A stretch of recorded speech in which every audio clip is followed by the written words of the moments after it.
ఒక్కటి ఒక్క ఇటుకెక్కనైనా వేర్చిండా? ఇప్పుడు మేము కట్టిన డబుల్ బెడ్రూమ్ ఇల్లు, మేము ఇచ్చిన ఉద్యోగాలకు ఈయన పత్రాలు ఇస్తాడు, మేము తెచ్చిన కంపెనీలకు కటింగ్లు చేస్తాడు, రిబ్బన్ కటింగ్లు. 1 ఇయర్లో ఏం చేసిండో కొత్త పని ఒకటి చెప్పండి నాకు.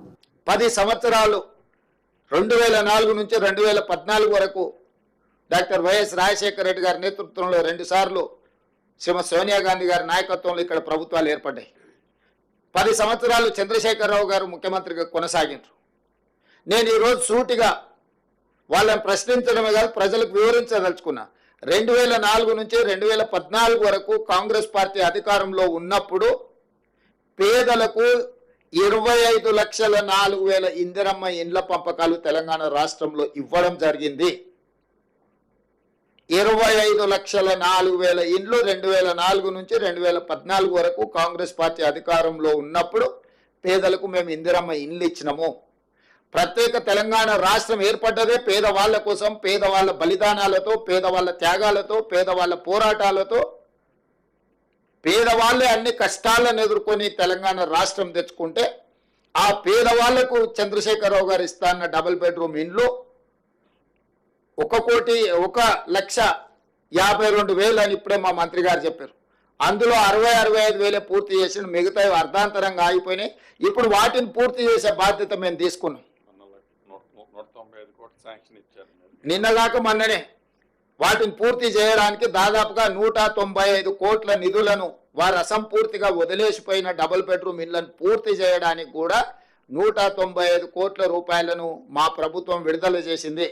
వారు మేమే కట్టినాం మీరు మూసీ నదిలో పేదలకు ఇస్తున్నాయి మేమే అని మీరు అర్ధాంతరంగా ఎక్కడక్కడ వదిలేసి పోయినరు. 10 సంవత్సరాలు ఏ రోజు కూడా మీరు వాటి మీద దృష్టి పెట్టలేదు.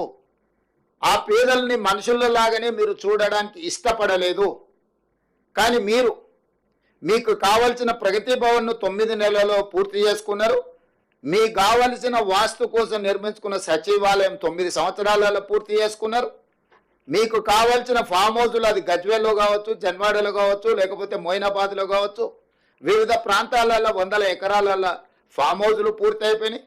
మీ రాజకీయ పార్టీలకు 33 జిల్లాలలో ఎకరాల కొద్ది నిన్నగాక మొన్ననే హైకోర్టులో చర్చకు వచ్చినప్పుడు ఎకరాలల్లో బీఆర్ఎస్ భవనాలను నిర్మించుకున్నారు, భూములను కేటాయించుకున్నారని కోకాపేటలో 11 ఎకరాల భూ కేటాయింపుతో పాటు 33 జిల్లాలలో మీ పార్టీ కార్యాలయాలను కోట్ల రూపాయలు పెట్టి మీరు నిర్మించుకున్నారు.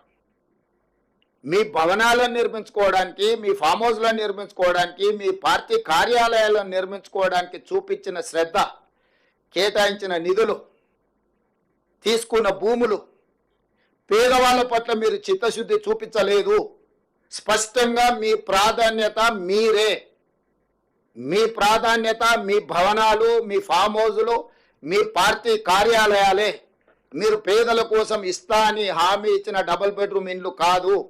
ఎన్నికల సందర్భంగా చంద్రశేఖరరావు గారు పదే చెప్పినారు, ఇందిరమ్మ ఇండ్లను డబ్బా ఇండ్లతో పోలుస్తూ, డబ్బా ఇండ్లు వద్దు, డబుల్ బెడ్రూమ్ ఇండ్లు ముద్దు. అల్లుడు సాడ్ ఉంటాడు, కొడుకు కోడలు ఉంటే ఆడుంటారు. పండుగ పూటనాడు కోడి పిల్లను కుక్క పిల్లను ఉంటే ఆడగట్టేసుకుంటారు, మేకపిల్లు ఉంటే ఏడబెడతారు. ఇట్లాంటి అద్భుతమైన ఉపన్యాసాలు చెప్పిండు. కానీ 10 ఏళ్ళైనా మరి కొడుకు కోడలతో పాటు బిడ్డ అల్లుడు పండుగ పూట వస్తే యాడు ఉండాలనో ఇంతవరకు ఏది నిర్మించి చూపెట్టలేదు.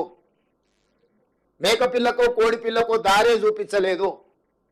కానీ బెల్ట్ షాపులు మాత్రం బస్తీల ప్రతి కాలనీలో మాత్రం సంపూర్ణంగా ఏర్పాటు చేయించిండు. ఎక్కడ కూడా లేకపోతే ఎతికి మరి వాటిని తెరిపించిండు.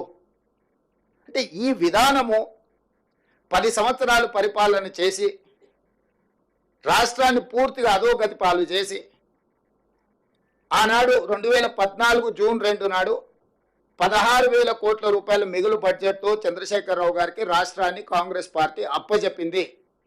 ఆనాడు తెలంగాణ బిల్లు ఆమోదించడంలో క్రియాశీలక పాత్ర పోషించిన ఆనాటి ఉమ్మడి శాసనసభ డిప్యూటీ స్పీకర్గా బట్టి విక్రమార్క గారు కుర్చీలో కూర్చొని బిల్లును ఆమోదింపజేసిన తెలంగాణ రాష్ట్ర చర్చ వచ్చినప్పుడు వారు డిప్యూటీ స్పీకర్గా నాకు అవకాశం ఇస్తే నేను చాలా విషయాలు సభలో ప్రస్తావించిన. ఈ రోజు కూడా అవి లైవ్లో ఉంటే మీరు ఒకసారి చూడొచ్చు. సో ఆనాడు కేశవరావు గారు కానీ వీళ్ళందరూ ఒక సామాజిక బాధ్యతగా ఆలోచన చేసి ఖచ్చితంగా తెలంగాణ రాష్ట్రం రావాలి అని పార్టీ విధానాలు కొంత ఆలస్యం అయితే కూడా వాళ్ళు ఒత్తిడి తీసుకొచ్చి రాష్ట్రాన్ని సాధించిండ్రు. రాష్ట్రాన్ని సాధించడమే కాకుండా మిగులు రాష్ట్రంగా 16,000 కోట్ల రూపాయల మిగులు బడ్జెట్తో మీకు రాష్ట్రాన్ని అప్పచెప్పడం జరిగింది. 60 సంవత్సరాలు పరిపాలించిన కాంగ్రెస్ పార్టీ 16,000 కోట్ల రూపాయల మిగులు బడ్జెట్తో చంద్రశేఖరరావు గారికి తెలంగాణ రాష్ట్రాన్ని అప్పచెప్తే సరిగ్గా 10 సంవత్సరాలల్లా ఇదే చంద్రశేఖరరావు గారు 7 లక్షల కోట్ల రూపాయలు అప్పు చేసి తిరిగి మాకు రాష్ట్రాన్ని అప్పచెప్పిండు.